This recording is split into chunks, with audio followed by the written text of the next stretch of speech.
brothers and sisters. I love my country and I am proud of it. Rich and very heritage. I shall always stay to be virtue of it. I shall give respect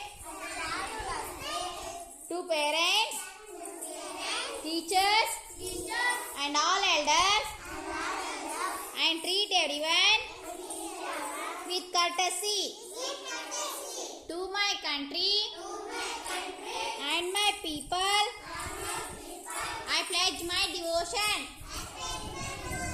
In their well-being and prosperity alone lies my happiness.